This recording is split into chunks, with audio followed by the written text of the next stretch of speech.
Hello વિદ્યાર્થી મિત્રો, કેમ છો? મજામાં?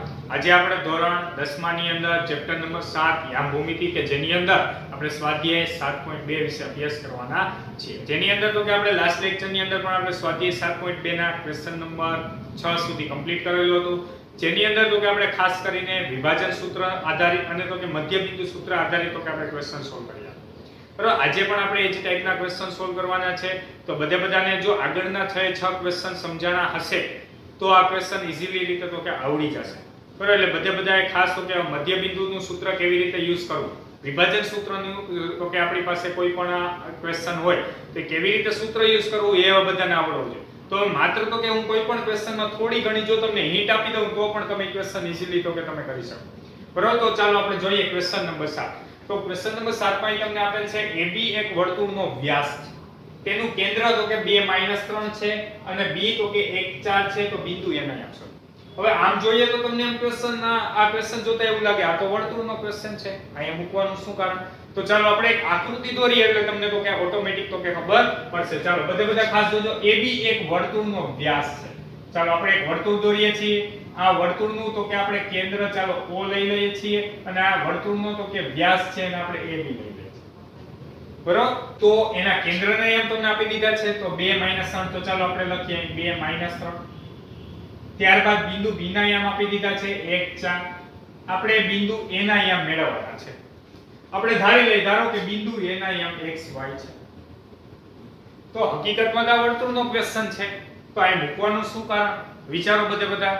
આપણે તો કે આપણી પાસે જે કંઈ પણ થિયરી છે વિભાજન સૂત્રવાળી અને મધ્યબિંદુ વાળી, એમાંથી એક થિયરીનો તમે યુઝ કરી શકો. વિચારો, કરી શકશો? તો કે હા, કઈ થિયરી? મધ્યબિંદુ. શું કામ?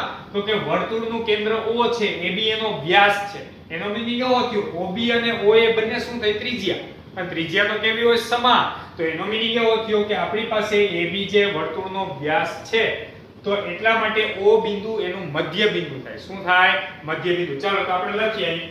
તો સ્ટાર્ટ કરીએ. તો સૌપ્રથમ આપણે લખીએ AB. અહીં AB વર્તુળનો વ્યાસ છે. વર્તુળનો વ્યાસ છે તથા ધારો કે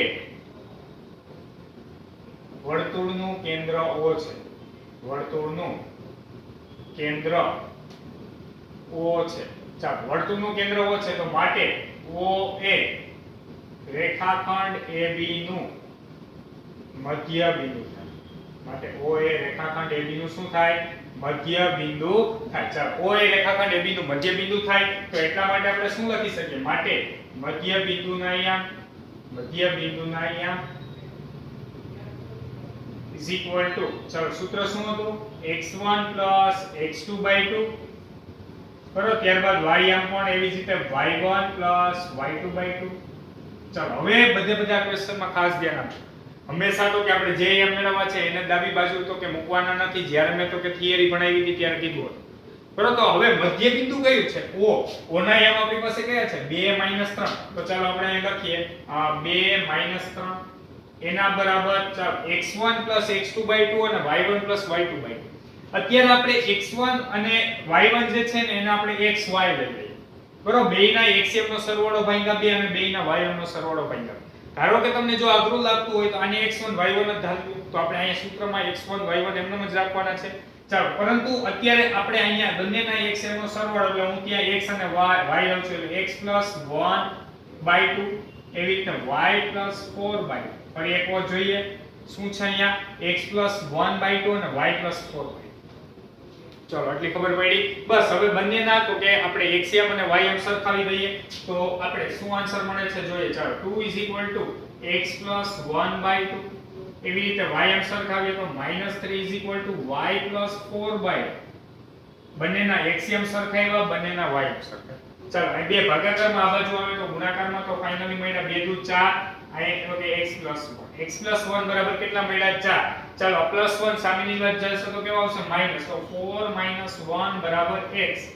તો ફાઇનલી આપણને મળ્યા x બરાબર 3. તો આપણે ચાલો લખીએ અહીં આપણને મળ્યા x બરાબર 3. ફરી એક વખત જોજો બધા શું કર્યું? +1 સામે ગયા એટલે 3 મળ્યા. તો x બરાબર કેટલા મળ્યા? 3. ચાલો આ બાજુ સાદુરૂપ આપીએ તો બે ભાગાકારમાંથી ગુણાકારમાં લઈ જઈએ તો -6 બરાબર y + 4. +4 સામેની બાજુ લઈ જાઓ તો -6 -4 બરાબર y. તો ફાઇનલી આપણને y બરાબર કેટલા મળ્યા? માઈનસ માઈનસ પ્લસ 6 ને 4 કેટલા એવા 10, પરંતુ નિશાની મોટાની એટલે માઈનસ.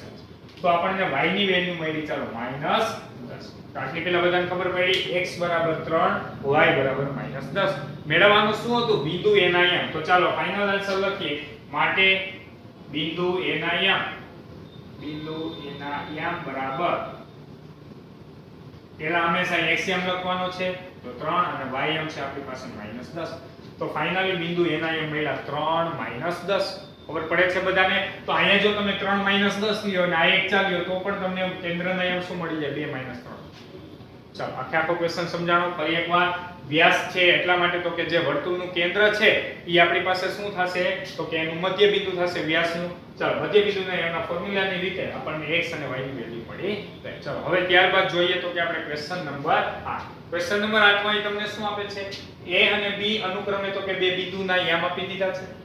AP બરાબર 3/7 AB છે અને બિંદુ P એ રેખાખંડ AB પર આવેલ હોય તો તે બિંદુ P ના યામ શોધો.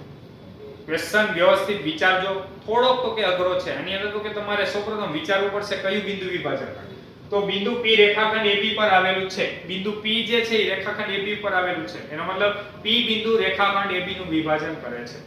પણ અહીંયા આપણને આપેલ છે, ચાલો આપણે લખીએ અહીં તો કે આપણી પાસે AP બરાબર 3/7 AB. જોજો આખો ક્વેશ્ચન બધા વ્યવસ્થિત વિચારજો. આ AB ને ભાગાકારમાં જવા દો તો AP ના છેદમાં AB બરાબર 3/7 આવું કંઈક મળ્યું. હવે આપણે આખી આકૃતિ દોરીએ તો બધાને ખબર પડે. વિચારજો બધા. ચાલો હું અત્યારે લઉં છું રેખાખંડ AB. એમાં તો કે AP જે છે ની 3 છે એટલે હું ધારી લઉં કે ધારો કે આ AP જે છે આ 3 નો ગુણોત્તર છે. હવે આખું AB કેટલું છે? જોવો અહીં બધા 7 નું છે. આખું AB કેટલાનું છે? 7 નું. તો એનો મતલબ PB કેટલા હશે? 4 હશે. ફરી એકવાર આપણને AP ભાગ્યા AB બરાબર 3/7 આપ્યા છે. હકીકતમાં આ 3 હોય ને આ 7 હોય એવું નથી. 3 ના ગુણકમાં હોઈ શકે. એટલે આ 6 હોય તો આપણી પાસે 14 હોય. આ 9 હોય તો આ 7 કરીને 21 હોય. એક્ઝેક્ટલી 3 અને 7 હોય એવું નથી, પરંતુ 3 ના અને આ 7 ના ગુણકમાં હોય. ચાલો સમજાય છે? એટલે કે બંનેનો ગુણોત્તર 3/7 મળે. તો અહીંયા આપણી પાસે આ 3 છે, આ 7 છે, એટલા માટે PB કેટલાનું મળે? 4. તમને એમ થાય આવું લેવાની શું જરૂર? આગળના તો એવા એક ક્વેશ્ચનમાં લીધું નતું. તો અહીંયા આપણી પાસે બિંદુ P વિભાજન કરે છે. તો થિયરી જ્યારે ભણાવી ત્યારે મેં શું કીધું હતું? બિંદુ P વિભાજન કરતું હોય તો બિંદુ P બે વાર આવવું જોઈએ. અહીંયા છે બિંદુ P બે વાર, તો કે ના. તો એટલા માટે આપણે AP ના છેદમાં PB મેળવવું પડે. શું મેળવવું પડે? AP ના છેદમાં PB. તો હવે AP ના છેદમાં PB મેળવો તો શું થાય? 3/4 ગુણોત્તર થાય. ચાલો તો આપણે લખીએ અહીં. તો માટે અહીંયા આપણી પાસે PB બરાબર AP આપણે કે AB માંથી આપણે AP શું કરી નાખીએ? 12. એટલે કે 7 - 3 કરશો એટલે તમને કેટલા મળશે? 4. તો આપણે લખીએ ચાલો માટે તો કે અહીં તો કે આપણી પાસે બિંદુ P હાલો બિંદુ P ના યામ આપણી પાસે છે તો કે ના, બિંદુ P ના યામ ધારવાના છે. તો આપણે લઈ લઈએ ચાલો. માટે બિંદુ P ઓફ XY એ રેખાખંડ AB નું A તરફથી, તો જોજો બધા ખાસ, A તરફથી AP ના છેદમાં PB બરાબર ચાલો કેટલા જેમ કેટલા? AP ગુણોત્તર જોવો 3 છે અને PB જોવો કેટલા છે? તો કે 4. 3/4 ના ગુણોત્તરમાં વિભાજન કરે છે. 3/4 ના ગુણોત્તરમાં વિભાજન કરે છે. ફરી એકવાર બિંદુ P ના એમ નતા આપ્યા એટલે ધારી લીધા કે XY છે. રેખાખંડ AB નું A તરફથી વિભાજન કરતું હોય તો આપણે AP ના છેદમાં PB મેળવવું પડે, પરંતુ રકમમાં તો તમને AP ના છેદમાં AB આપી. તો સૌપ્રથમ આપણે શું કર્યું તો કે ચેન્જ કર્યા. એમાં જે કંઈ પણ ચેન્જ કરવા પડે તો કે તે આ રીતે આકૃતિ દોરશો એટલે તમને ઓટોમેટિક ખબર પડશે કે કયો ગુણોત્તર કયો આપ્યો છે. ચલો અહીંયા આપણી પાસે AP ના છેદમાં PB લીધા એટલે 3/4 ગુણોત્તરમાં વિભાજન કરે છે. તો હવેનું વર્ક બધા જાતે જ કરવાનું છે. માત્ર તો કે હું તમને સૂત્ર લખીને હિન્ટ આપી દઉં છું. ચાલો તો બધા ખાસ ધ્યાન આપજો. સૌપ્રથમ વિભાજન બિંદુના અહીંયા તો વિભાજન બિંદુ એટલે કે આપણી પાસે P of XY ચાલો M1 x2 + m2 x1. તો હવે બધી વેલ્યુ હું લખાવી દઉં છું. m1 3, m2 4, x1 y1 પેલા બિંદુના યામ, પેલું બિંદુ એટલે એના યામ આપણી પાસે -2 છે, b ના યામ આપણી પાસે 2 -4 છે. બરોબર, તો ચાલો બધી વેલ્યુ મૂકીએ તો અહીંયા આપણને શું મળે છે, m1 એટલે 3, x2 એટલે બીજું બિંદુ આપણી પાસે 2 છે, m1 x2 m2 4 x1 -2 છેદમાં m1 m2 એટલે 3 અને +4. ચાલો y આમ આપણે લખીએ તો m1 y2 અહીંયા આપણી પાસે -4 છે, એને m2 એટલે આપણી પાસે 4 છે, y1 એટલે -2 છે અને એના છેદમાં તો કે m1 m2 3 + 4. ચાલો ખબર પડી બધાને? તો અહીં આપણે તો કે આ પ્રમાણે સૂત્ર આવશે અને આ પ્રમાણે હવે તમે સાદુરૂપ આપતા જાશો એટલે તમને x ની અને y ની વેલ્યુ ડાયરેક્ટલી મળી જશે. ચાલો આવડશે, હું એક વખત બોલી દઉં છું શું આન્સર આવે જોજો. 3 દુ 6, 6 માંથી 4 દુ 8 બાદ કરીએ 8 માં 6 ગયા એટલે -2 ના છેદમાં 7 આવશે x યામ, y યામ શું મળશે -4 તેરી -12 -8 -12 ને -8 એટલે -20 -20 ના છેદમાં 7. આ મુજબ કંઈક આન્સર આવશે. ફરી એકવાર આખા કો ક્વેશ્ચન જોજો બધા. આપણી પાસે AP ના છેદમાં AP લીધા, 3 ના છેદમાં 7 મળ્યા, આ 3 છે, આખું AP 7 છે, તો એનો મતલબ આ કેટલું હશે 4 ના ગુણોત્તર વાળું હશે. બરોબર, તો એટલા માટે AP ના છેદમાં PB બરાબર 3 ના છેદમાં 4 થાય. બસ હવે તો કે આગળના ક્વેશ્ચન જેવો બની ગયો. માત્ર તો કે તમારા માટે નવું શું છે અહીંયા, તો કે આ વિભાજન જે છે, ગુણોત્તર જે છે એ આપણે સેટ કરવાનો છે. ચાલો આવડશે બધાને? તો સૌપ્રથમ બધા ક્વેશ્ચન નંબર 7 ક્વેશ્ચન નંબર 8 લખી નાખો. હવે આપણે જોઈએ તો કે ક્વેશ્ચન નંબર 9. ક્વેશ્ચન નંબર 9 માં તમને શું આપેલ છે, a અને b ને જોડતા રેખાખંડનું 4 સમાન તો કે ભાગમાં વિભાજન કરતા બિંદુના યામ મેળવો. હવે તો કે આગળ આપણે એક ત્રિભાગ બિંદુના યામવાળો ક્વેશ્ચન સોલ્વ કરી જ ગયા છીએ. બરાબર, તો કે એ ક્વેશ્ચન જો વ્યવસ્થિત બધાને સમજાણો હશે તો આ ક્વેશ્ચન તો કે ઈઝીલી તો કે સમજાય જશે. અહીં આપણને શું કીધું છે, 4 સમાન ભાગમાં વિભાજન કરતા બિંદુના યામ, એટલે 4 સમાન ભાગ થાય એવા આપણે વિભાજન કરવાનું છે. તો ચાલો આપણે સૌપ્રથમ એક ડાયાગ્રામ દોરીએ એટલે બધાને ખબર પડે. તો આપણે તો કે અહીંયા રેખાખંડ હું AB દોરું છું. ચાલો રેખાખંડ AB, તો અહીંયા આપણે ચાલો લઈ લઈએ આ રેખાખંડ AB છે. હવે A ના યામ તો કે આપણી પાસે -2 2 છે અને B ના યામ તો કે આપણી પાસે 2 અને 8 છે. ક્વેશ્ચન આપણો શું છે અહીંયા, તો કે 4 સમાન ભાગ કરે છે. ચાલો તો 4 સમાન ભાગ કરે તો એના માટે આપણે અલગ બિંદુ લઈ લઈએ. ચાલો તો તમે જોઈ શકો છો 1 2 3 અને 4 રેખાખંડ AB ના કેટલા ભાગ થઈ ગયા 4. તો 4 સમાન ભાગ કરવા માટે આપણે કેટલા બિંદુની જરૂર પડશે, તો કે 3 બિંદુની જરૂર પડશે. કેટલા બિંદુની જરૂર પડશે 3. બરોબર, લાસ્ટ ટાઈમ પણ મેં કીધું હતું તો કે આપણી પાસે જેટલા ભાગ કરવા હોય એની કરતા એક ઓછા બિંદુની જરૂર પડે. તો 4 સમાન ભાગ કરવા છે તો એટલા માટે આપણે 3 બિંદુ PQ ના આપીએ.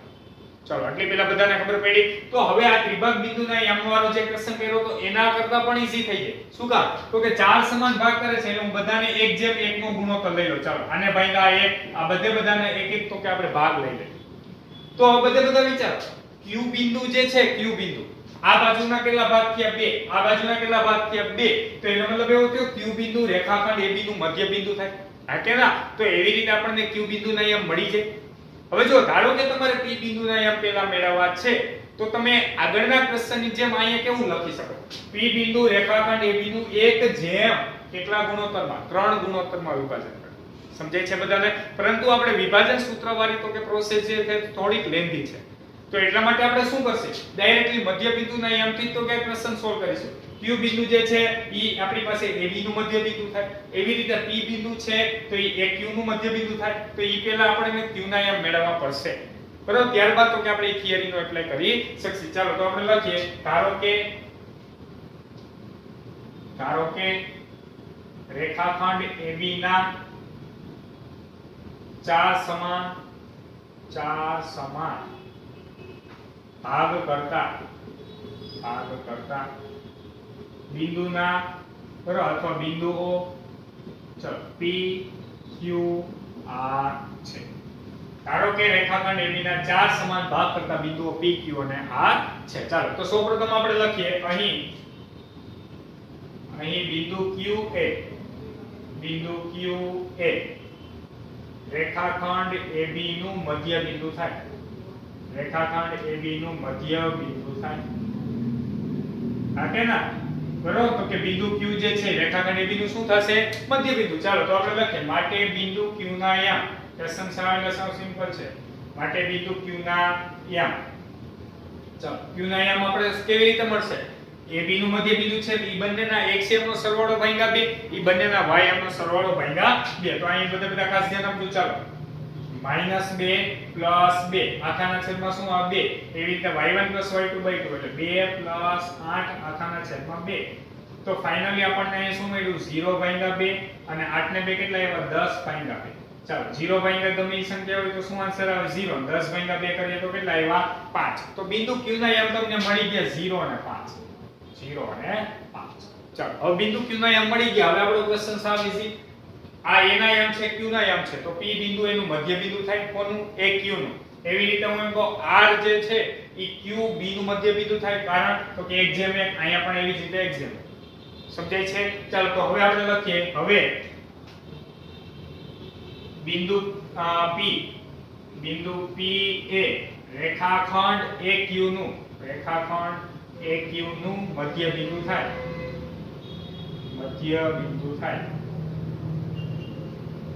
બરાબર? બિંદુ P એ રેખાખંડ AQ નું મધ્ય બિંદુ થાય. ચાલો તો બિંદુ P રેખાખંડ AQ નું મધ્ય બિંદુ થાય તો આપણે લખીએ માટે બિંદુ P ના યામ.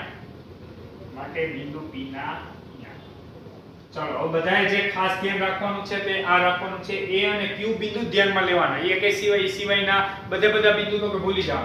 A બિંદુના યામ આયા છે, Q બિંદુના યામ આયા છે. ચાલો તો -2 + 0/2 -2 + 0/2 એવી રીતે y1 + y2 એટલે 2 + 5/2 2 + 5/2.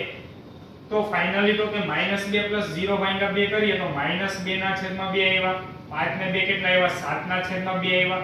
તો ફાઇનલી અહીં આપણને મળ્યું -1 અને 7 ના છેદમાં 2.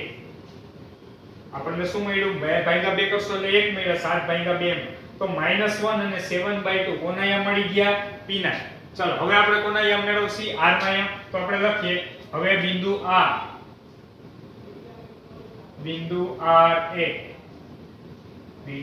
R એ કોનું મધ્ય બિંદુ થાય? તો કે રેખાખંડ QB નું મધ્ય બિંદુ થાય. ચાલો તો હવે માટે આપણે કોના યામ મેળવશી? R ના યામ. તો લખીએ માટે બિંદુ R ના યામ. ચાલો બિંદુ R ના યામ ચાલો હવે કયા બે બિંદુ ધ્યાનમાં લેવાના છે? Q અને B. તો બધે ખાસ ધ્યાન આપજો. Q ના યામ 0.5 છે, B ના યામ 2.8 છે. તો એ બે જ બિંદુ ધ્યાનમાં લેવાના. ચાલો તો 0 + 2/2 એવી રીતે y1 + y2 કરીએ તો 5 + 8/2. તો ફાઇનલી આપણને મળ્યા 2/2 અને અહીંયા મળ્યા આપણને 13 ના છેદમાં 2. 2/2 કરો એટલે કેટલા મળ્યા? 1 અને અહીંયા મળ્યા 13 ના છેદમાં 2. ચાલો મળી ગયા બધાને ત્રણે બિંદુ. Q ના યામ અહીંયા છે, બિંદુ P ના યામ અહીંયા છે અને બિંદુ R ના યામ. તો આપણે લાઈનમાં લખી નાખીએ. ચાલો તો માટે રેખાખંડ AB ના ચાર સમાન ભાગ કરતા બિંદુઓ કયા છે? સૌપ્રથમ આપણે P ના યામ લખશી તો બધા ખાસ ધ્યાન આપજો. તો -1 7/2. ત્યારબાદ Q ના યામ આપણે લખીએ તો 0.5 અને ત્યારબાદ R ના યામ આપણે લખીએ તો 1 અને 13 ના છેદમાં 2 છે. ચાલો આવડે છે બધાને? ક્વેશ્ચન તો કે સાવ સિમ્પલ છે.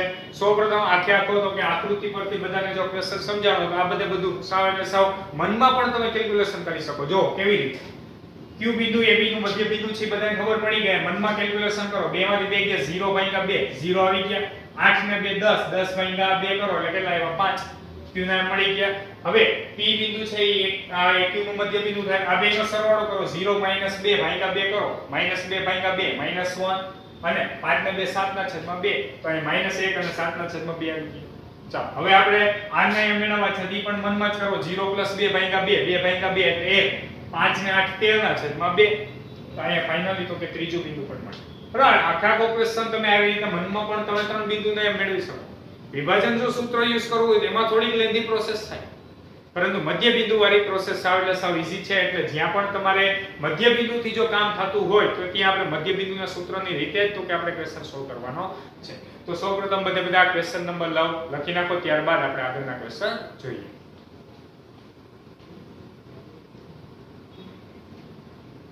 હવે આપણે જોઈએ તો કે ક્વેશ્ચન નંબર 10. ક્વેશ્ચન નંબર 10 માં તમને શું આપે છે?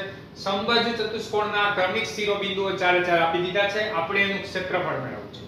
હવે જનરલી તો કે આપણે ચતુષ્કોણ જે છે બરાબર એના તો કે ક્ષેત્રફળ આપણે બે રીતે મેળવી શકીએ. તો કે એક તો આપણી પાસે પ્રોપર એક સૂત્ર છે જે આપણે તો કે સ્વાધ્યાય 7.3 ની અંદર ભણવાનું આવશે. પરંતુ તો કે અહીંયા આપણી પાસે કયા ચતુષ્કોણના શિરોબિંદુઓ છે એ પણ તમને રકમમાં કહી દીધું છે.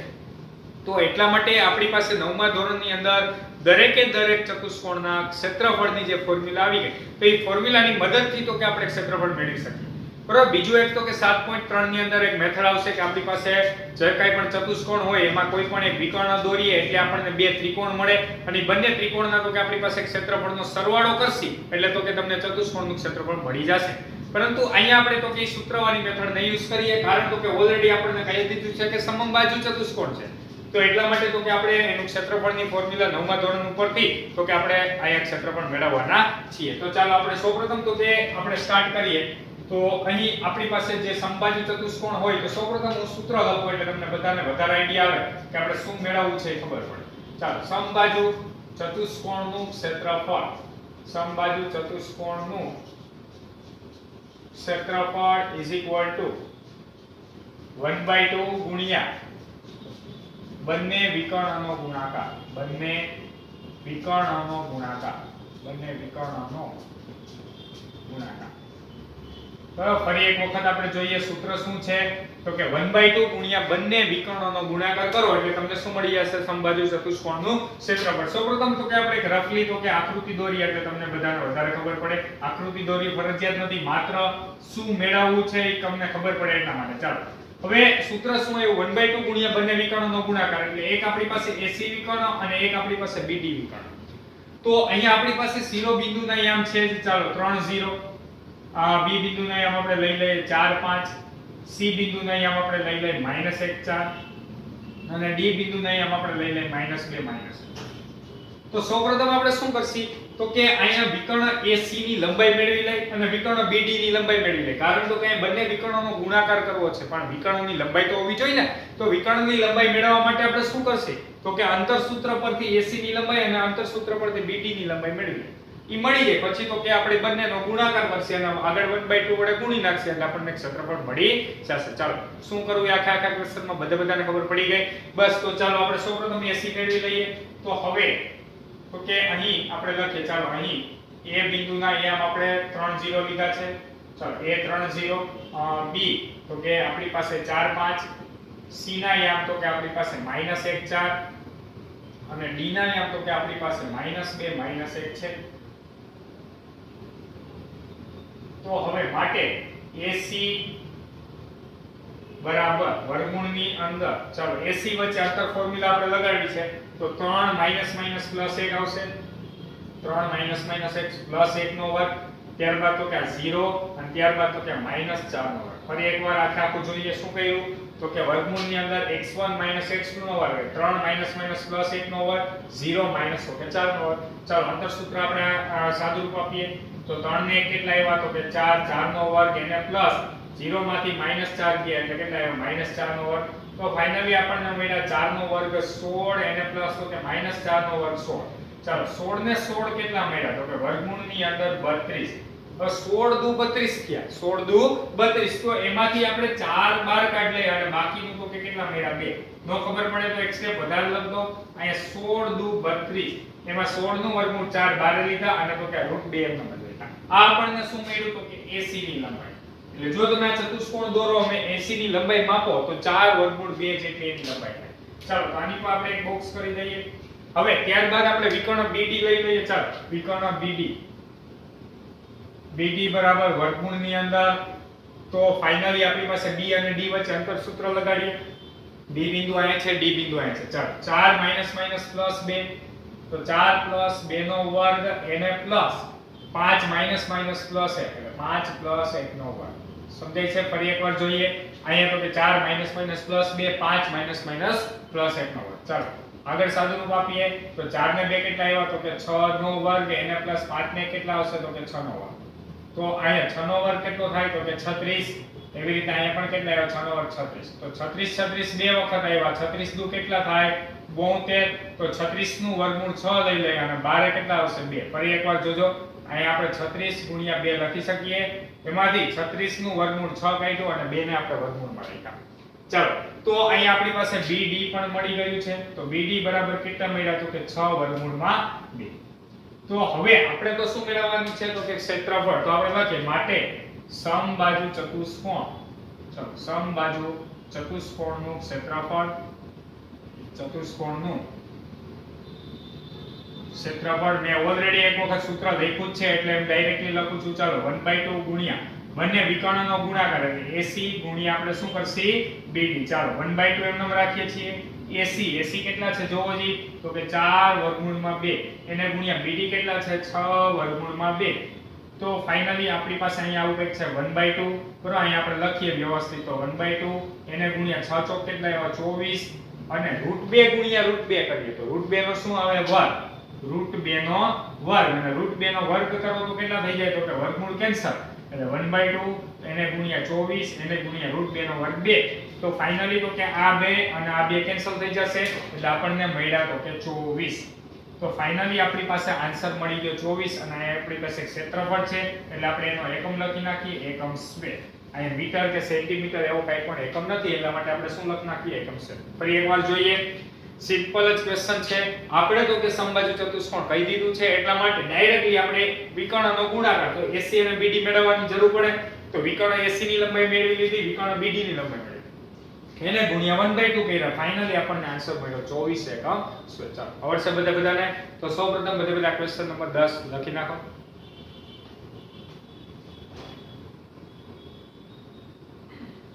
તો આજના લેક્ચરની અંદર કરાવેલ ક્વેશ્ચન નંબર 6 થી 10 જે સ્વાધ્યાય 7.2 ના હતા જે અહીં કમ્પ્લીટ થાય છે અને અહીંયા તો કે તમારું સ્વાધ્યાય 7.2 પણ કમ્પ્લીટ થાય છે. એટલે વ્યવસ્થિત ફરી એકવાર બધા 10 ક્વેશ્ચન એકો એક જોવાના છે.